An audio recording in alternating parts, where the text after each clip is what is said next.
souci avec le. Ok, c'est bon. Mesdames et messieurs de la presse, je voudrais, au nom de. Non, Luc.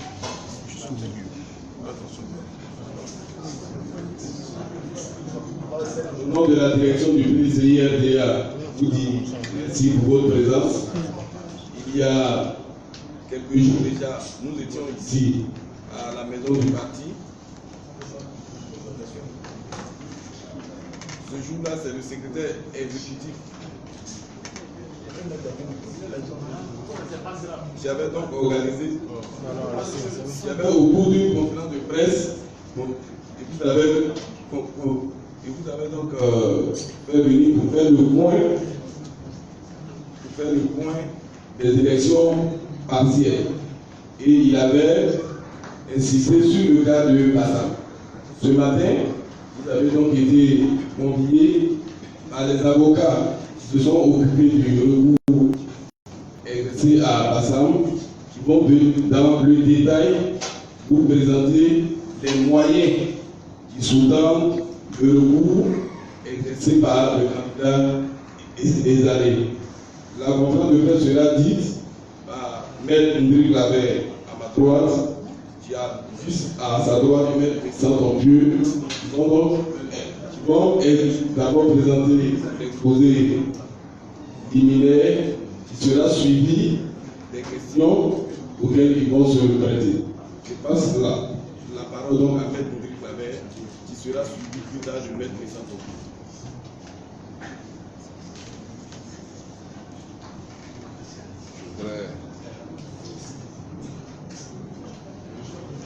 Je voudrais donc, à la suite de Maître Suivi,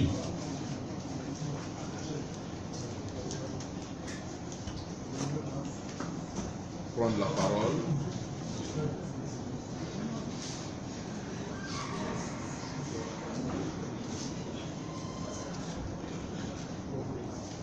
Mesdames et Messieurs de la presse nationale et internationale,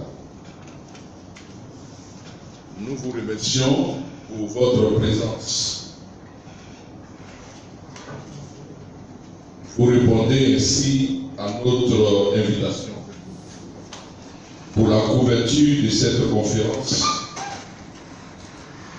qui est axée sur le thème général des récentes élections des conseillers municipaux de la commune de Grand Bassam, avec les violences qui ont émaillé le scrutin. Nous avons décidé de porter à la connaissance de la communauté nationale et internationale certaines vérités que nous ne nous sommes pas précipités de dire. Vous savez, la vérité a une caractéristique, elle n'est jamais pressée. La vérité prend son temps, la vérité ne menace pas les institutions judiciaires, la vérité ne met pas en garde non plus les dites institutions. Dans sa douceur, la vérité finit toujours par triompher. Nous allons partir de points très simples pour vous montrer que les violences qui ont eu lieu à Grand Bassam le 16 décembre 2018 sont la mise en œuvre d'une stratégie antidémocratique savamment préparée, préméditée, préconçue et dirigée contre certains centres de vote en raison de ce qu'ils représentent pour le candidat Ezalé et sa liste. Comme nous allons vous le démontrer, les bureaux de vote qui ont été saccagés ne l'ont pas été au hasard. Il s'agit d'un christianisme inacceptable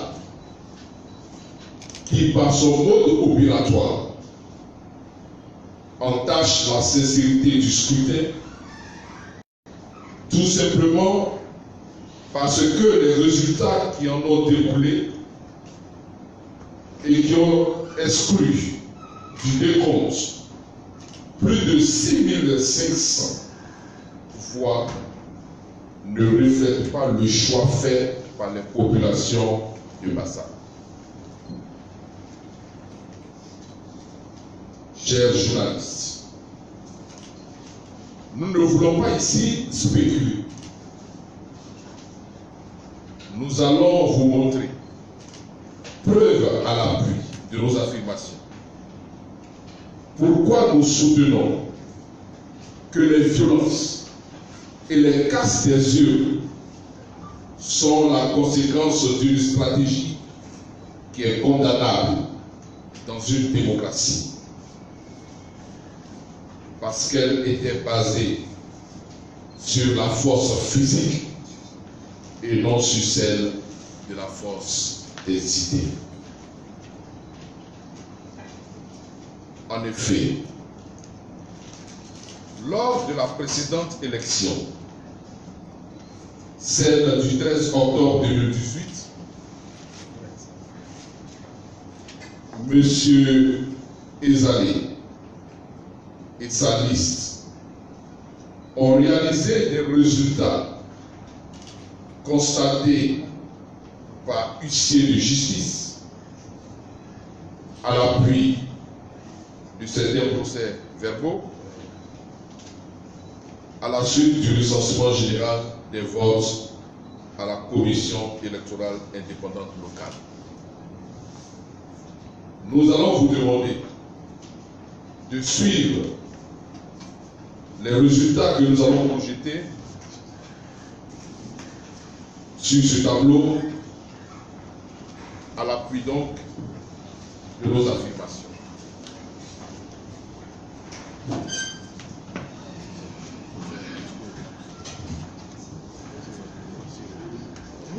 Lors des récentes élections du 13 octobre 2018,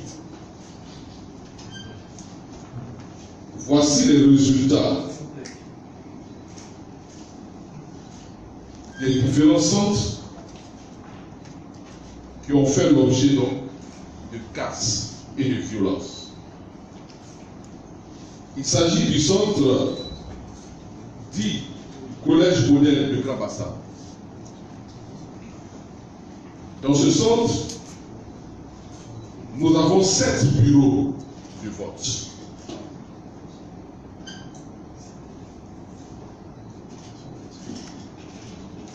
Lors des élections du 13 octobre, au premier bureau, 218 votants, M. Georges Ezalé a obtenu 184 voix contre 34 pour son adversaire, M. Moulou, faisant ressortir pour ce seul bureau une différence de 150 voix. Le bureau de vote numéro 2, sur 198 votants, M. Ezalé Philippe avait obtenu 178 voix contre 20 pour M. Moulou, soit une différence de 158 voix. Le bureau numéro 3, sur 168 votants, M. Ezalé a obtenu 153 voix contre 15 pour M. Moulou, soit une différence de 138 voix. Au bureau de vote numéro 4, sur 162 votants, M. Ezalé a eu 150 voix contre 12 pour M. Moulot. Bureau numéro 5. Sur 143 votants, M. Ezalé a obtenu 125 contre 18 pour son adversaire, faisant ressortir 107 voix d'écart. Au bureau de vote numéro 6, sur 168 votants, M. Ezalé a eu 148 voix contre 20 pour son adversaire, soit une différence de 128 voix au profit de M. Ezalé. Au bureau de vote numéro 7, sur 122 votants, M. Ezalé a eu 109 voix contre 13 pour son adversaire. Lorsque nous faisons le total, nous voyons donc qu'il y a un écart de 915 voix entre M. Ezalé et M. Moulot dans ce seul centre du collège moderne de Grand Bassam.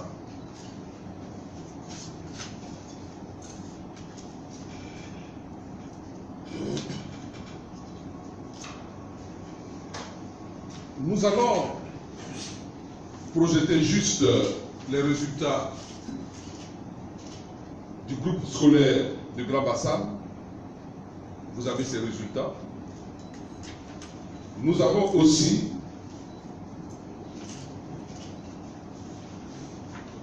une différence, comme vous le constatez sur le tableau. M. Ezalé, dans ce centre du groupe scolaire Bassam 1 et 2, sur 770 votants, M. Ezalé a 638 voix contre 132, soit une différence de 506 voix. Nous avons un autre centre, FDFP, qui a été aussi l'objet du saccage lors des récentes élections. Sur un nombre de votants de 493, M. Ezalé a eu 340 contre 153, soit une différence de 187 voix d'écart. Nous récapitulons.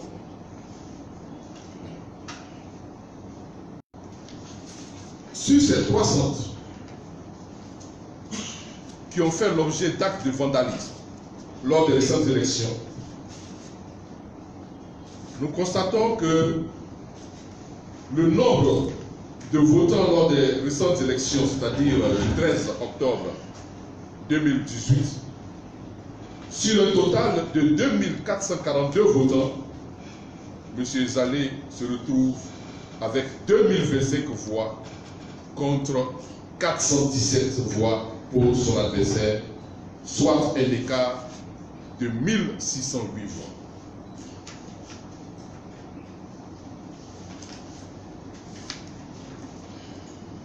Chers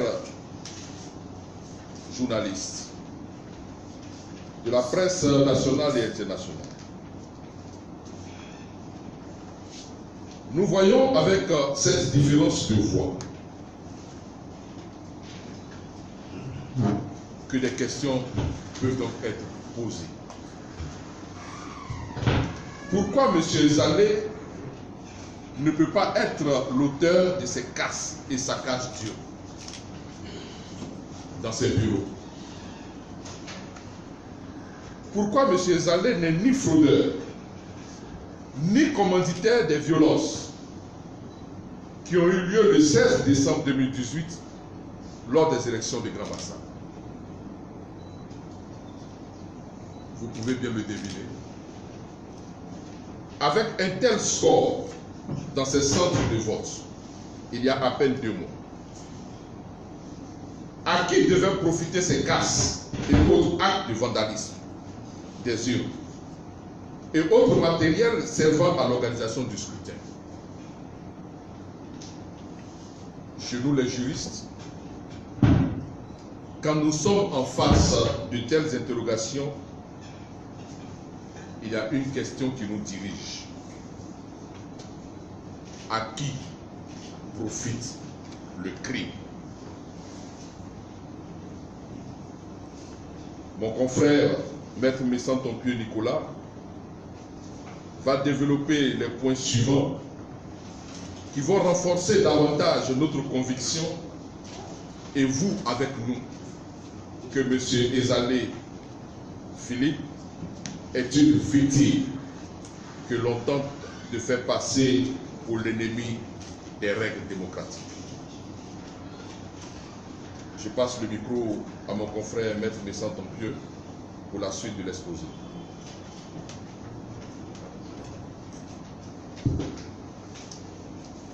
Merci, Maître Hendrik Claver.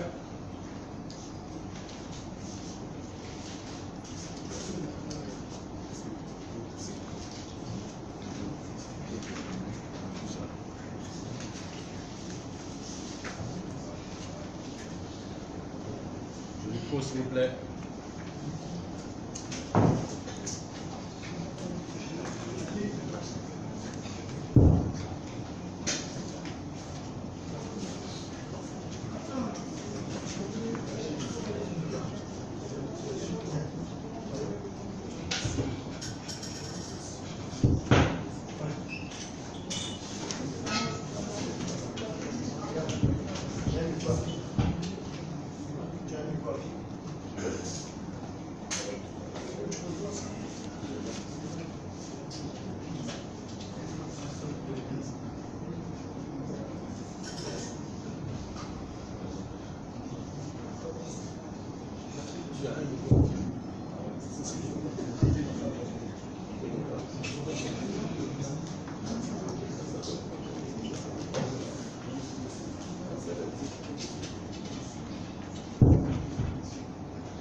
Bien, mesdames et messieurs les journalistes, à la suite de Maître Hendrik Claver, et comme vous le savez tous, suivant arrêt numéro 391 du 30 novembre 2018, la Chambre administrative de la Cour suprême a annulé les élections des conseillers municipaux dans la circonscription numéro 036 du Grand Bassam du 13 octobre 2018 et a ordonné la reprise des élections dans un délai de 3 mois. Le gouvernement, sur proposition de la commission électorale indépendante, a convoqué le collège électoral dans son intégralité par décret numéro 2018-902 en date du 3 décembre 2018 en fixant la date des élections partielles au 16 décembre 2018. Au cours de la réunion d'information et de sensibilisation tenue sous la direction de la superviseuse en charge de la région du Sud Comoé, à laquelle a été adjointe une autre commissaire centrale, nous avons fait savoir les inquiétudes de notre client relativement à la sécurité du vote, au scrutin en général, à la transparence du processus, notamment en ce qui concerne les cartes d'électeurs non retirées. Nous avons été aussitôt rassurés sur le fait que ces questions seraient réglées avec la plus grande attention. Cependant, jusqu'à l'avant-veille de l'élection du 16 décembre, le point des cartes d'électeurs non retirées n'avait pas été fait malgré la sommation interpellative que nous avons fait servir à la commission électorale indépendante locale. Pour toute réponse, il a été déclaré par cette commission, et je cite, « D'ici à demain, vous pourriez avoir le nombre exact des cartes d'électeurs non distribuées par bureau de vote. Mais le fait est que ce point ne sera jamais fait. Par ailleurs, pour un suivi efficace du vote, M.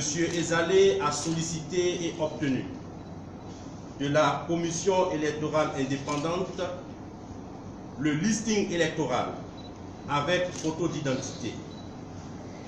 Cette liste a été remise à tous ces représentants du bureau de vote pour un contrôle effectif des votants.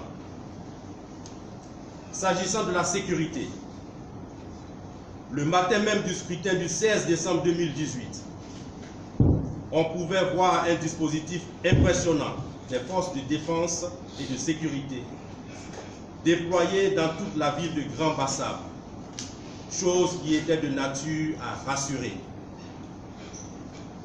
Aux environs de 10 heures, alors que les opérations de vote se déroulaient globalement bien, le staff opérationnel du candidat Ezalé Georges Philippe, chargé de la coordination, du redéploiement des superviseurs et des représentants dans les bureaux et centres de vote, ayant pris ses quartiers dans l'hôtel du Vitib à Grand Bassam, loin des lieux de vote, a été l'objet d'une expédition punitive d'individus armés se réclamant du RHDP. Les membres de ce staff ont été molestés et ont vu leur appareil confisqué ainsi que les véhicules gravement endommagés. Par suite, ils ont été conduits par ces mêmes individus au commissariat de police du Grand Bassam, d'où ils seront conduits à Abidjan avant d'être gardés à vue et libérés le lendemain. Pour revenir au 16 décembre 2018, autour de 14 heures, il a été enregistré une défaillance simultanée des tablettes de vérification d'identité des électeurs en divers centres de vote. Interpellée sur ce fait, la superviseuse, commissaire de la CEI, a proposé la poursuite des opérations de vote en invitant les bureaux de vote, les présidents des bureaux de vote, à se limiter aux vérifications physiques sur le listing électoral. Face à la méfiance des uns et des autres, et pour la transparence, nous avons exigé, dans ce cas, que la vérification soit faite par tous les représentants des candidats dans le bureau de vote, ce que la commissaire de la CEI a accepté. Pour tout dire, l'avocat dont on parle, qui est cité dans les articles de journaux, il s'agit bien de moi parce que c'est moi qui ai échangé avec la commissaire. Et elle nous a donné des garanties que le vote allait se poursuivre en procédant aux vérifications. C'est nous qui lui avons indiqué qu'il fallait que tous les représentants des candidats puissent vérifier l'identité de ceux qui venaient voter.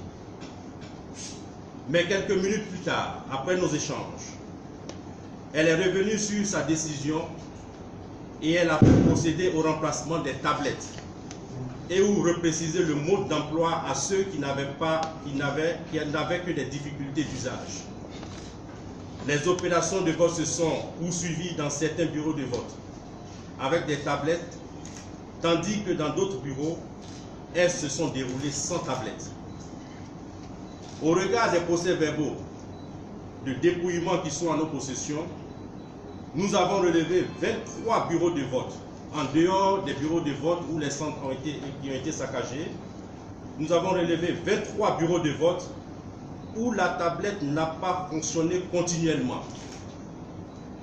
Et les vérifications ont été faites physiquement. Dans les centres qui ont été saccagés, il n'y avait aucun problème de tablette au FDFP.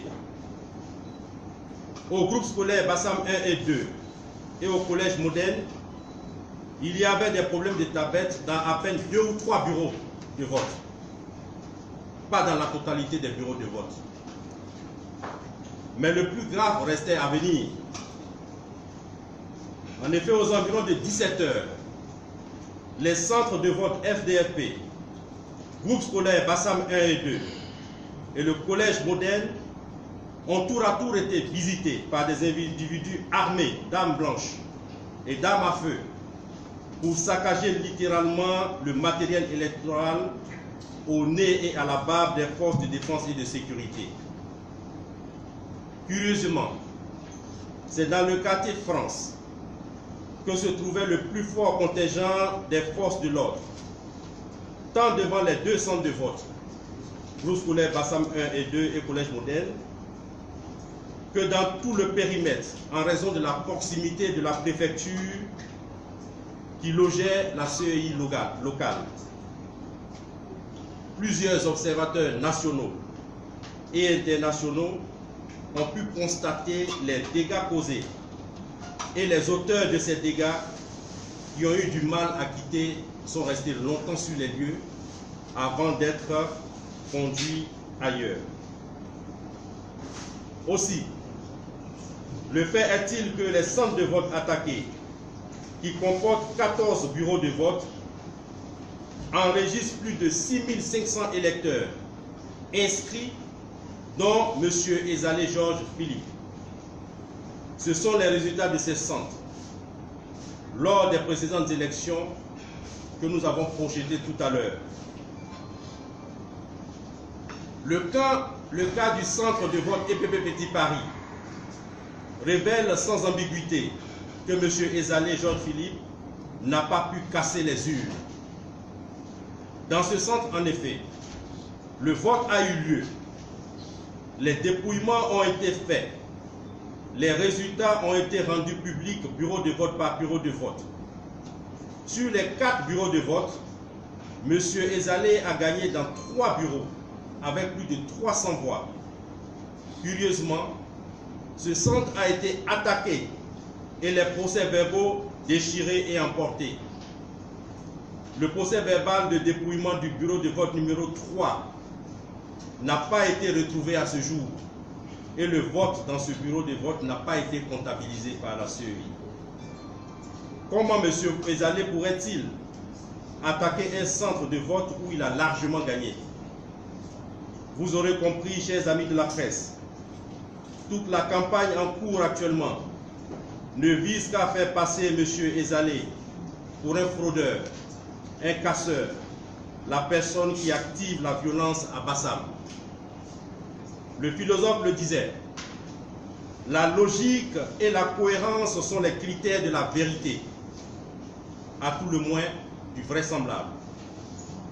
On tente aujourd'hui de construire une vérité, mais on manque de cohérence et les arguments développés sont dépourvus de logique. M. Ezalé est un homme respectable. Il n'est pas fraudeur. Il n'a que la loi et les procédures légales pour boussole. C'est pour cette raison qu'il a formé un recours devant la Chambre administrative de la Cour suprême et se concentre sur ce qui est essentiel pour lui.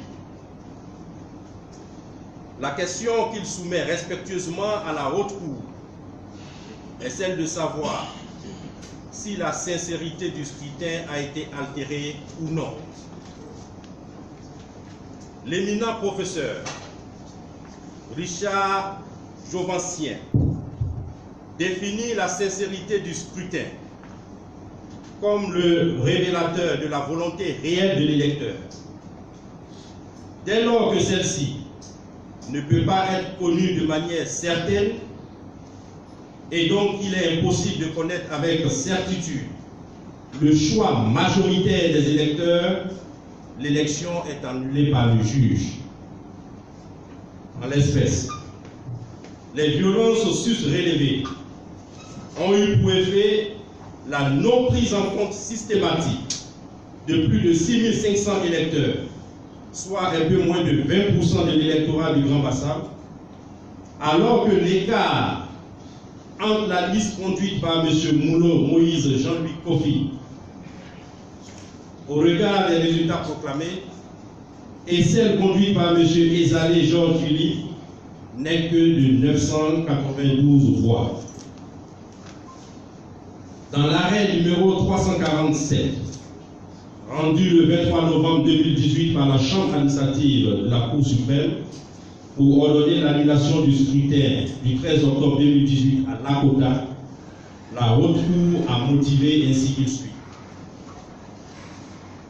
Considérant que de l'instruction du dossier, il ressort que des urnes ont été saccagées et incendiées au groupe scolaire de Lakota 1 et 4 et à EPP Baïri, où les résultats de vote ont été invalidés par la commission électorale indépendante. Que ces bureaux de vote totalisent 2565 électeurs, alors que l'écart de voix entre les candidats Meli Sami et Kouyaté Abdoulaye n'est que de 2465. Ainsi, les faits de violence spécifiés, quels qu'en soient les auteurs, ont par leur gravité et leur ampleur empêché de nombreux électeurs d'exercer leur droit de vote et ont par conséquent altéré la sincérité du scrutin. Il y a lieu, sans qu'il n'y ait besoin d'examiner les autres griefs, d'annuler le scrutin des élections municipales du 13 octobre 2018 dans la commune de Lakota. La jurisprudence de la Chambre administrative de la Cour suprême est constante en la matière.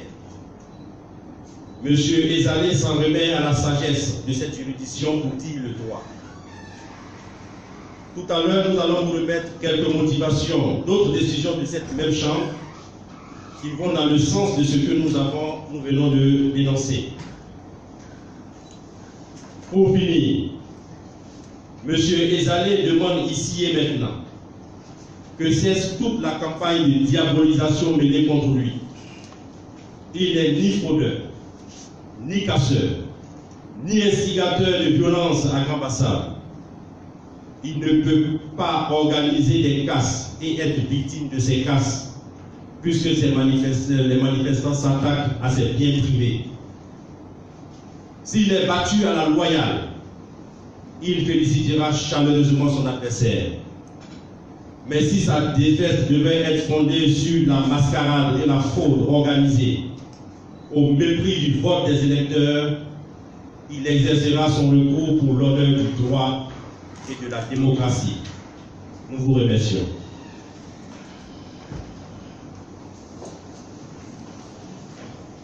Merci.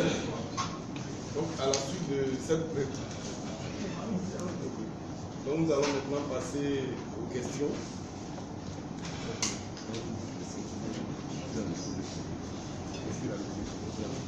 Donc, ils vont répondre aux questions successives. Oui. Donnez le nom de votre organisme. Oui, allez-y.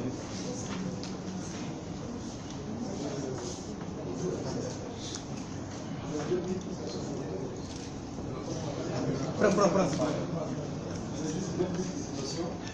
Tout à l'heure, j'ai pu entendre maître parler d'individus qui auraient procédé à des casses, lesquels individus se réclamaient du RHDP. Je veux savoir comment vous êtes arrivé à cette conclusion. Vous ont-ils parlé, avaient-ils des signes distinctifs indiquant que ce sont des individus se réclamant du RHDP? La seconde question s'adresse à maître Philippe Flavert, que je retrouve à l'exposition 4. Comment est-ce que vous expliquez votre présence aujourd'hui dans cette équipe de conseil de l'ACI? Est-ce le début de ce que M. Bédi appelle la nouvelle plateforme constituée du PDCI, du FPI, ayant été régulièrement défenseur des pauvres des militants au Gbagbo. Merci. Nous devons répondre à ces deux questions. Alors, M. Hassan ne soit répondu sur la question relativement aux individus ayant perpétré les casses. Dans mon propos, j'ai précisé que les agents du staff de M. Ezali qui étaient logés au Vitif a été attaqué par des individus se réclamant du RHDP. Je le dis parce que lorsqu'ils ont été conduits à la police, je m'y suis rendu. Et à la police, ceux qui les ont conduits au commissariat se sont présentés et ils nous ont dit qu'ils étaient des superviseurs du RHDP et que eux, ils ont eu l'information que les gens étaient au Vitif, ils sont allés les déloger pour les confier à la police. Ils se sont présentés comme les superviseurs du RHDP et devant les policiers, ils ont affirmé avoir cassé les véhicules, frappé ces agents du staff-là et les avoir conduits au commissariat. Alors, sur le lieu des casses, par contre, des individus sont venus, ont cassé littéralement le matériel électoral et se sont attaqués aux représentants de M. Ezali, précisément dans le bureau de vote numéro 1 du groupe scolaire Bassam 1 et 2. Alors, des gens envoyés par M. Ezali ne s'attaqueront jamais à ses propres représentants. De même, au centre de vote FDFP, les représentants de M. Ezali ont été molestés, ont été battus et les vêtements ont été déchirés. M. Ezali ne peut pas procéder à ce genre d'acte vis-à-vis de ses propres agents. Mieux, lorsqu'ils ont fini leur forfait, les électeurs qui étaient dans les lieux ont bloqué la voie qui allait leur permettre de sortir de ces lieux. Ils étaient là, dans leur véhicule, 2 véhicules, lorsque la police est arrivée et les observateurs internationaux sont arrivés en ces lieux.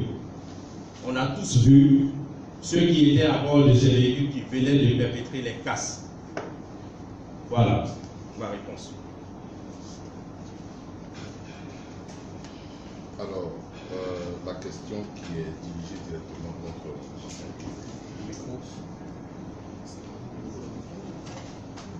c'est bon?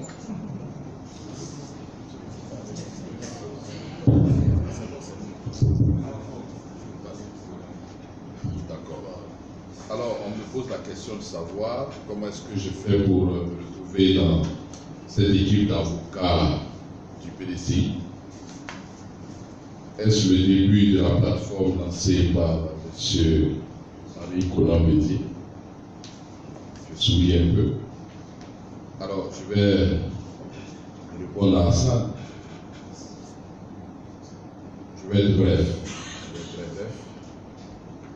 Je voudrais demander ici si quelqu'un connaît mon corps politique.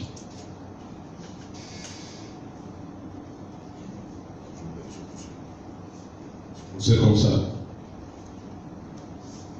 Mais en même temps, je vous comprends, parce que de tout temps, l'imagerie populaire a toujours ainsi considéré l'avocat, en faisant une confusion entre la cause que l'avocat défend, on assimile l'avocat à la cause. Je me rappelle encore de toutes les injures lancées contre certains confrères, ici et ailleurs, qui défendaient certaines causes. Personne ne connaît mon corps politique. Je suis un avocat. Je défends les hommes qui ne font pas les distinctions ou qui ne devraient. Je voudrais juste m'arrêter là pour juste vous dire que du FPI et même des personnes du RDR, des personnalités du RDR, Je voudrais m'arrêter là, je suis un avocat. Deuxième question. Oui. Allez-y, allez-y.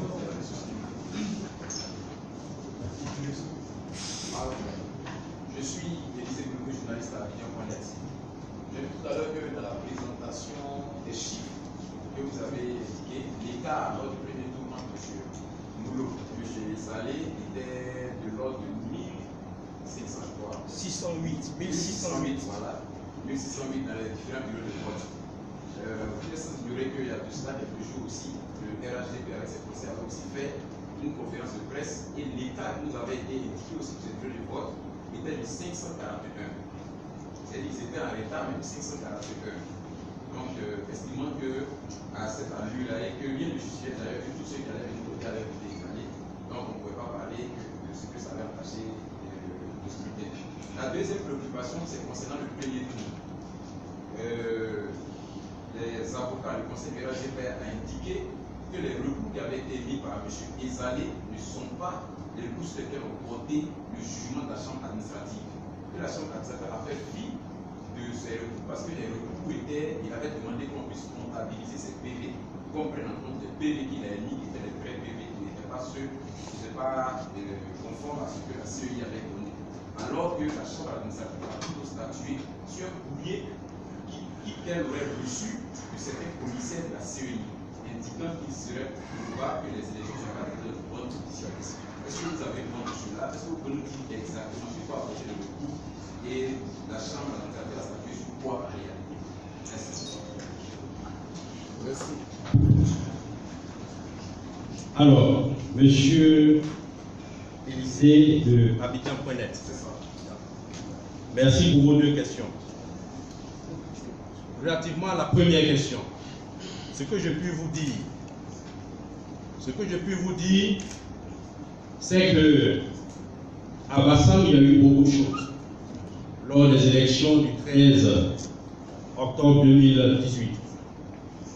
Alors, ce qu'il y a eu à Bassam, peut-être que vous ne savez pas.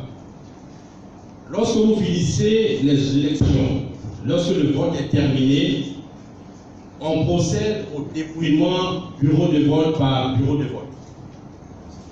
Les résultats des bureaux de vote sont consignés dans un procès verbal. Le procès verbal est signé par le président du bureau de vote et ses assesseurs et les représentants des candidats. Chaque représentant de candidat reçoit une copie du PV. Ce qui s'est passé, c'est que tous les résultats dans les bureaux de vote étaient connus. Les représentants des candidats se sont rendus à la CEI locale, qui était logée à la préfecture. Et sur place, on procède à la compilation des résultats. C'est-à-dire, on prend le centre de vote, groupe scolaire, Bassam 1 et 2, bureau de vote numéro 1, quel est le résultat qui sort de ce bureau de vote? On le pose dans un tableau et on fait le recensement général de tous les bureaux de vote dans tous les centres de vote. À cette occasion-là, le recensement général a été fait. Tous les résultats des bureaux de vote ont été inscrits sur un document qui a été signé par les représentants des deux candidats. Sauf que le total n'a pas pu être fait en présence de ces candidats. Parce qu'on leur a dit, les totaux allaient être faits à Abidjan. Et donc, ils ont attendu que les totaux soient faits à Abidjan. Mais le document qui contient tous les votes qui ont été recensés a fait l'objet d'un constat d'huissier.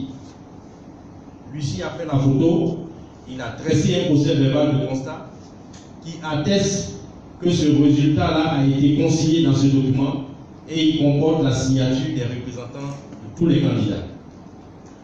Par la suite, d'autres résultats ont été proclamés. Sauf que les résultats qui ont été proclamés, on n'en a jamais eu le détail à ce jour. C'est les résultats globalement qui ont été proclamés.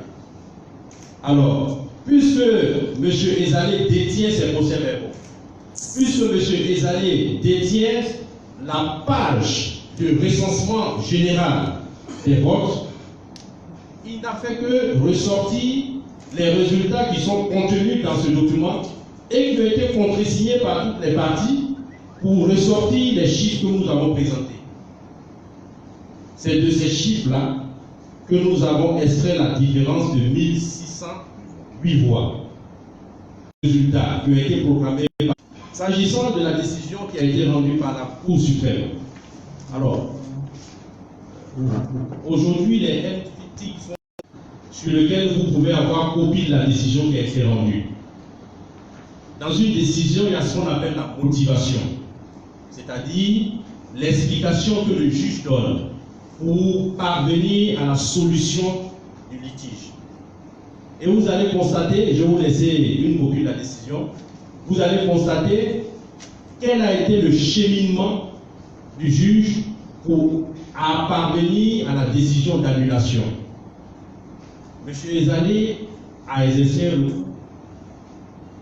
Il a estimé que les opérations de recensement et de proclamation n'ont pas été proclamées conformément au mode opératoire prescrit par la CEI elle-même. Ça ressort. Et donc, au regard de tous ces arguments, la Cour a estimé que de tels résultats ne pouvaient pas être les résultats issus du vote et donc a prononcé l'annulation de l'élection à Grand Bassam. La décision est très explicite. Je vais vous remettre une copie tout à l'heure pour que vous fassiez votre opinion.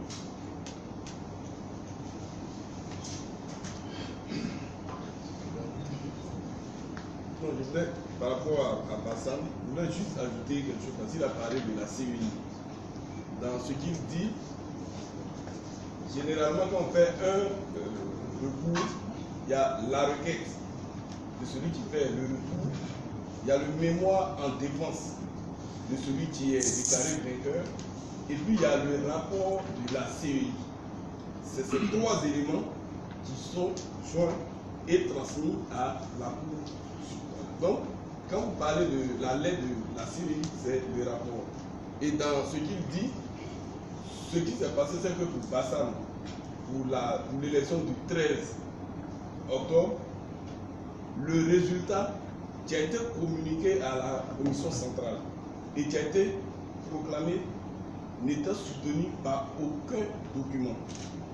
Donc le rapport que la commission centrale fait, elle dit que les chiffres qu'elle a proclamés sont des chiffres qui ont été communiqués par la présidente de la CEI locale de Bassam, mais qu'elle n'a pas de procès-verbaux pour soutenir ces résultats. C'est son travail qu'elle fait. Mais la Chambre ne se saisit pas elle-même. Si la Chambre a pu rendre une décision, c'est parce que M. Ezali a fait un recours. C'est sur le recours de M. Ezali que la Chambre s'est appuyée. La Chambre ne se saisit pas elle-même. Une autre question?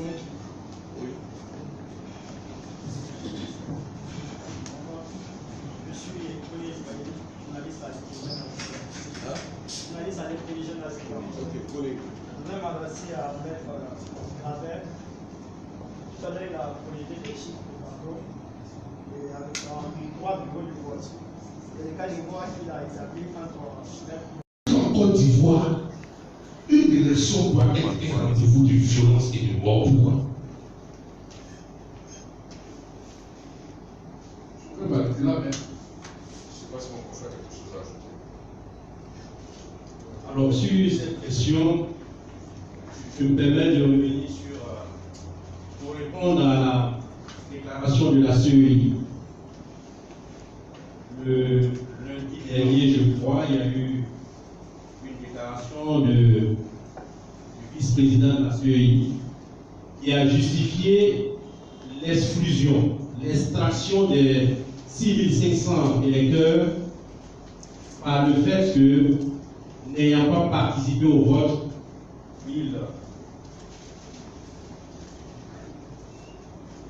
n'ayant pas participé au vote, ils l'ont fait comme à l'avocat, premier argument, et pour pouvoir calculer le taux de participation, on se fonde sur les suffrages exprimés. ces deux arguments ne peuvent pas tenir.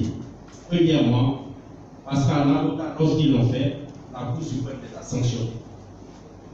Donc ça ne peut pas constituer un argument invalide. Deuxième élément, pour calculer le taux de participation, c'est un rapport qu'on fait entre les suffrages exprimés, le suffrage exprimé et le nombre d'inscrits. C'est ce qui détermine le taux de participation. Alors, à partir du moment où vous enlevez 6500 des inscrits, vous faussez le taux de participation. C'est un calcul très simple et cette institution ne peut pas soutenir ça dans un quotidien comme pas des matin. Ce n'est pas normal. Deuxième élément qui nous a intrigués, c'est lorsque le journaliste lui demande, en tant qu'organisme chargé des élections, pourquoi a-t-on vu un nombre impressionnant de forces de l'ordre à Bassam et que malgré cela, on ait pu constater ces cas de violence? La réponse qui a été donnée par la CEI, c'est que les forces de l'ordre ne sont pas positionnées pour tirer sur les ennemis. On ne demande pas aux forces de l'ordre de tirer. On demande tout simplement qu'ils maintiennent l'ordre. Il y a des moyens conventionnels pour maintenir l'ordre. On ne demande pas de tirer. On ne va pas me dire que ce que nos forces de l'ordre ont appris, c'est de tirer tout simplement. Non. Ils ont appris autre chose. Ils ont appris à maintenir l'ordre. Ils ont appris à rétablir l'ordre. Et donc que cela soit fait. C'est la seule chose qu'on a demandé lorsque nous avons fait la réunion préparatoire à ces élections pour que la sécurité soit renforcée. C'est la sécurité que nous voulions.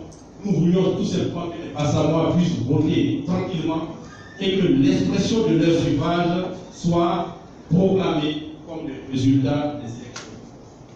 La CEI, quand elle le dit, finalement, on a l'impression que les forces de l'ordre ont une mission bien spécifique de mater, de tirer. Et ce n'est pas leur objectif, ce n'est pas leur mission. Les forces de l'ordre auraient pu sauver ces élections. Elles n'ont pas réagi. Alors, pourquoi nous disons que M. Ezali ne peut pas être auteur de ces cas? Tout simplement, peut-être que vous ne le savez pas, depuis l'élection du 13 octobre, M. Ezali a été entendu à la police sur les événements qui ont eu lieu à Bassam. Pendant 10 heures de temps, je l'ai assisté. Madame Sissé, qui est de son équipe, a été entendue à la police pendant 12 heures de temps. M.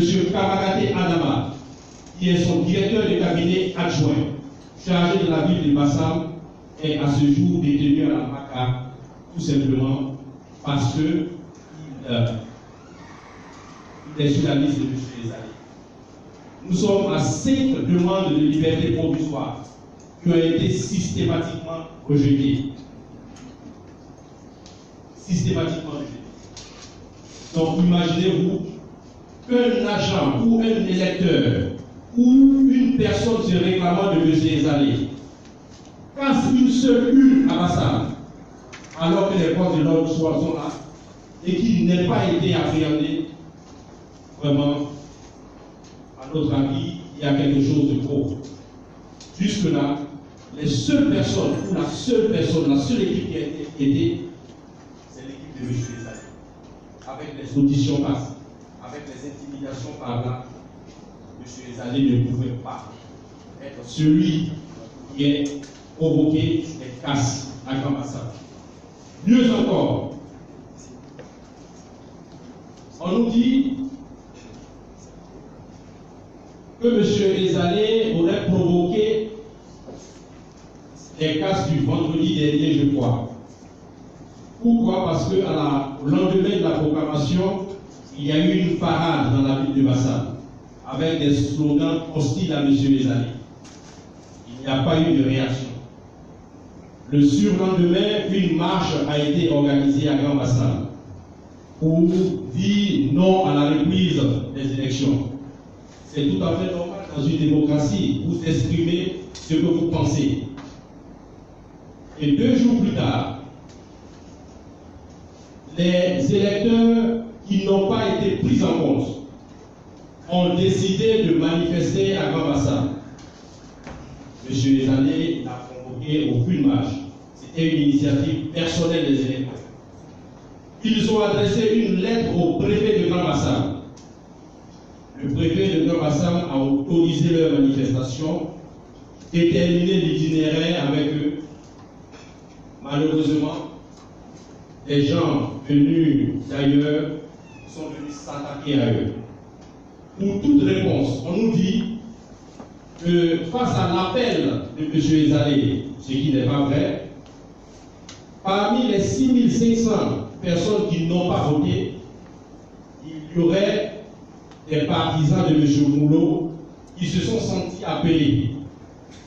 Alors, on ne peut pas marcher 2 jours avant pour dire qu'on ne veut pas d'une reprise d'élection et aller être partisan, manifestant dans une marche qui demande la reprise des élections.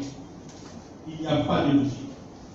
Je disais tout à l'heure que la cohérence et la logique sont des critères de la vérité.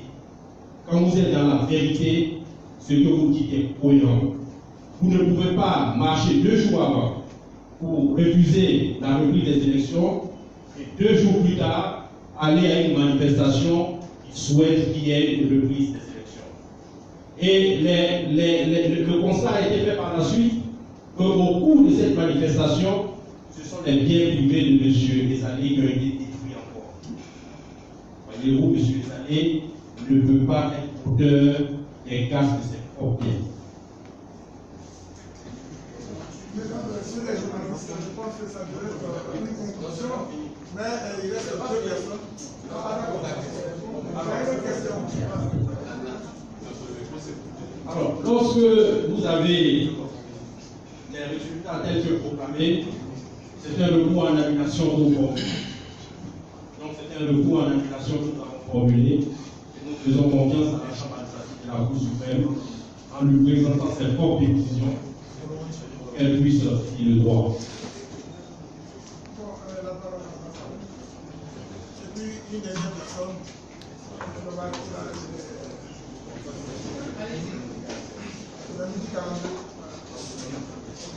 Tomba Amadou, journaliste de l'organe de l'Université britannique, lycée universitaire.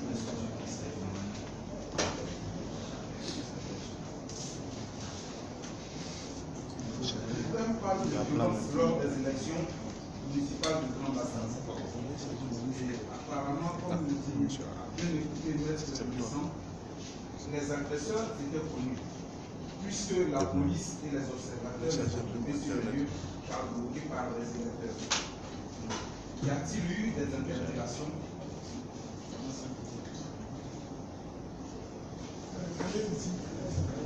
Donc je parlais sans micro en fait. Monsieur Mamba Amadou, je serai très bref. Il n'y a pas eu d'interpellation. Pas du tout. Je suis Amani. Excusez-moi, c'est pour le son de la parole. Alors, je suis Amani. On m'entend? Alors, je pense que tout à l'heure, Maître Ndri, dans son intervention, a signifié que c'est les faits qu'il faut relater. Et il faut être légaliste. Et la démarche se fait dans le respect des institutions et du droit. Alors, la question que je me pose, parce que si on doit... La question que je me pose est la suivante. Alors, nous étions tous à Bassam, nous avons constaté tout ce qui s'est passé. Moi, je suis à Bassam, j'ai vu ce qui s'est passé. Les cases d'une et tout ça, j'ai tout suivi. La population a arrêté... La population, dans son processus de vouloir, je pense, défendre le vote, a fait arrêter des véhicules. Et je me rappelle bien, j'étais là, j'ai vu ces véhicules. Il y avait 2 véhicules, sur 5 véhicules, il y a eu 2 qui ont été arrêtés, il y a 3 qui sont partis. Les 2 véhicules, il y avait des loubas à bord. Ces personnes, je pense bien, ont été conduites, si je ne me trompe pas, encadrés par les forces de l'ordre au commissariat de police. La question que je veux poser, où sont passées ces personnes? Ça, c'est vraiment terrible. Ce matin, ma question... Attends, pardon, tu ne me fasses pas. Ma question, je ne suis pas de la presse, je suis de Bassam. Je veux simplement m'exprimer parce que on est tous de là-bas et on constate certaines choses.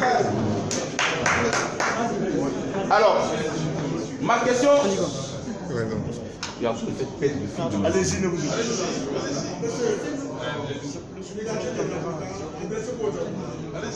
Alors, Maître Ndri, ma question...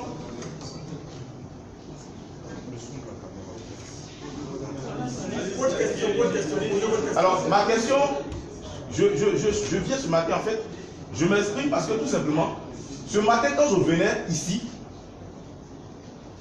pour peut-être ceux qui peut-être, dans une seconde vie, j'ai peut-être ce flair-là de repérer ce que c'est qu'un bien véhicule mobile. Je vois ces véhicules-là qui circulent dans Abidjan en toute impunité. Je me demande qu'est-ce que vous faites pour mettre ces véhicules-là aux arrêts et reconnaître et retrouver les propriétaires de ces véhicules. Parce que c'est ça aussi. La vérité vient de là-bas aussi. C'est ceux-là qui doivent nous situer sur ce qu'ils sont allés faire. Je dirais à vous remercier. Merci. Bon, on va répondre à M. Amali. Alors, M. Amali, on ne va pas... C'est une situation regrettable pour nous tous. Nous assistons à ces faits. Nous assistons à ces faits. C'est dommage. Mais comme je l'ai dit tout à l'heure, vous voyez, nous faisons une conférence de presse. À cette conférence de presse, il y a tout le monde. Vous allez révéler les informations. C'est notre manière à nous de dénoncer certaines choses pour que la société puisse avancer, pour que nous soyons dans une véritable démocratie. Je vais vous citer un seul fait que je dénonce. Lorsque les superviseurs de M. Ezalé ont été arrêtés, je ne l'ai pas arrêté, ont été agressés par des personnes, je pèse mes mots, se réclamant du RHTP. Mon confrère est là. Nous étions au commissariat du Grand Bassin. Ils sont allés les trouver aux victimes. Ils les ont agressés. Ils les ont déposés au commissariat. Nous sommes arrivés au commissariat. Nous les voyons donc derrière le poste de police. Je demandais aux policiers qui étaient là, qu'est-ce que ces personnes font là, derrière?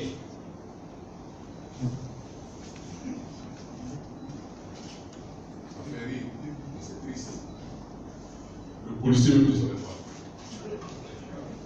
Oui, c'est sérieux. C'est sérieux. Elle dit, ce sont des gens qui sont venus les déposer ici. Ma question que j'ai posée, j'ai dit, mais ces gens qui sont venus les déposer, ils sont où? Ils sont partis.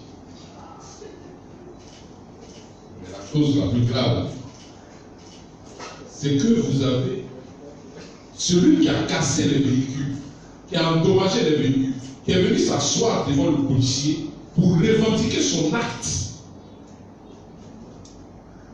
Pour dire, c'est moi qui ai cassé. Et quand il a fini ça, il est sorti tranquillement du commissariat et il est parti. Chacun son travail, moi je dénonce. Je ne peux pas arrêter cette personne. C'est une justice privée. Nous pensons que nous sommes dans une république. Chacun doit faire son travail. Donc vous allez vous poser la question, qu'est-ce que nous faisons? Nous dénonçons. Ceux qui doivent les arrêter doivent les arrêter. Je pense qu'il y a eu beaucoup de mouvements parce que vous savez, il y a une personne journaliste qui veut poser la question. La dernière question, C'était ça qu'elle avait fait. Quelle est la dernière question?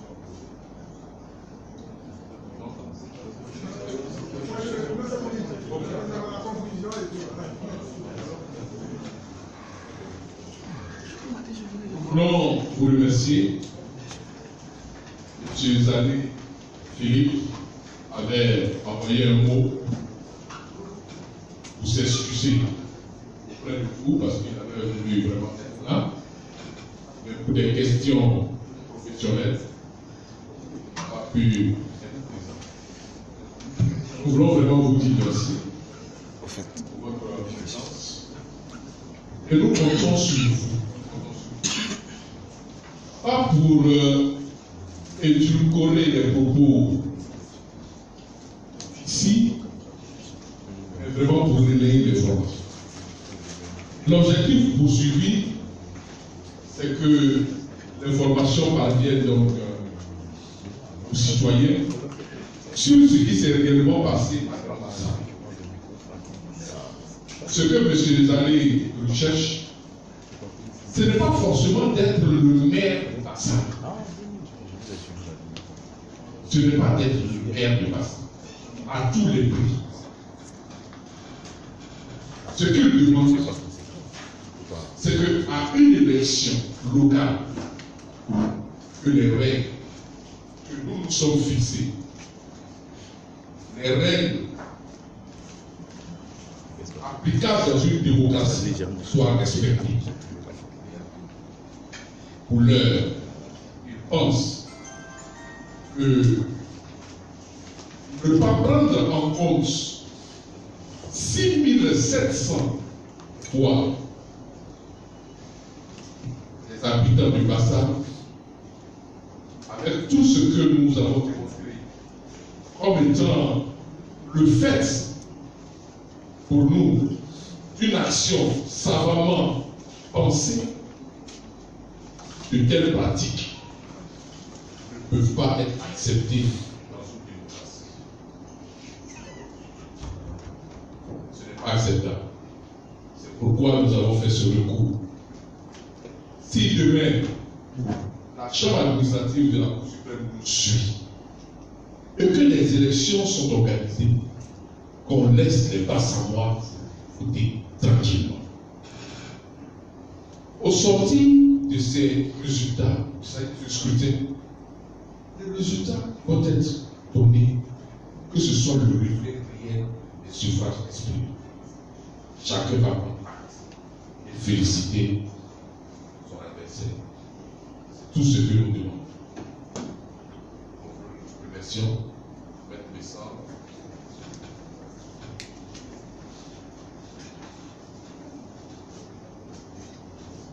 Pardon.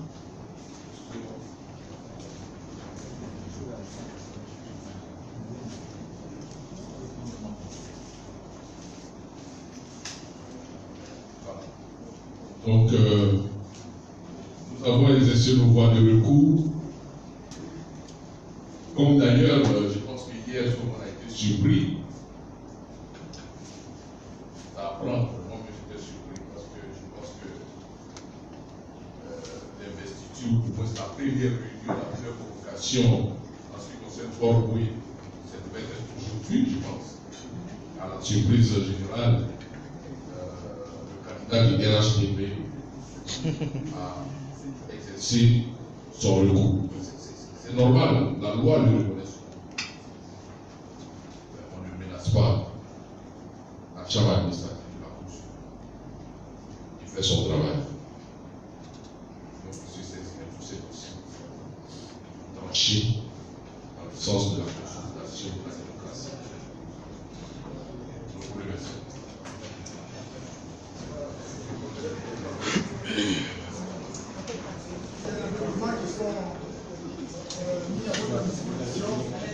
Vous allez retirer à la la communication.